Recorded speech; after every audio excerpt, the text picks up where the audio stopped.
আসসালামু আলাইকুম, hi guys.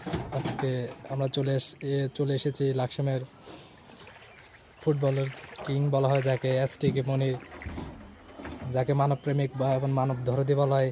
আজ তার বাড়িতে লাকসাম উপজেলায় ইউরেন অবস্থিত এবং তার যেখানে গরু লালিত পালিত করে, কবুতর এবং বিভিন্ন গবাদি পশু।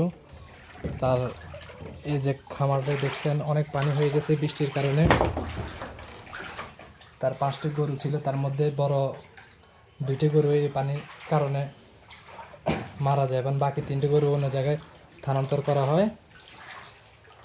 তাই আমাদের এরপর দেখেন এখানে অনেকগুলো কবুতর আছে যারা আজকে উপরে রয়েছে। এবং এই যে এটা হচ্ছে কবুতরের বাক্স। বৃষ্টির কারণে দেখছেন কবুতরের বাক্সগুলো উপরে রাখা হয়েছে, এখানে কবুতর আছে। আর এটা হচ্ছে খামার।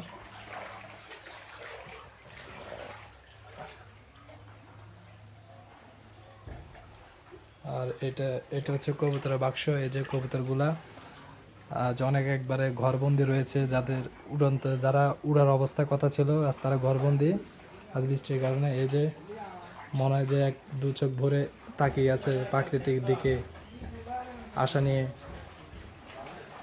তো এই অবস্থা, তাই বাইরের দিকে সবাই তাকাবেন মানবিক দৃষ্টিতে।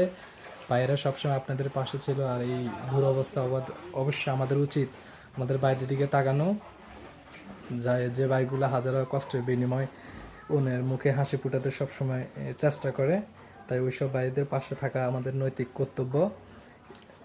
এবং যিনি কিনা ছাত্র আন্দোলনের এই লাকসামের মহানায়ক ছিল এবং তার সবটুকু দিয়ে মানুষের পাশে দাঁড়িয়েছিলেন এবং ট্রাফিকের গুরুত্বপূর্ণ ভূমিকা যিনি রেখেছেন।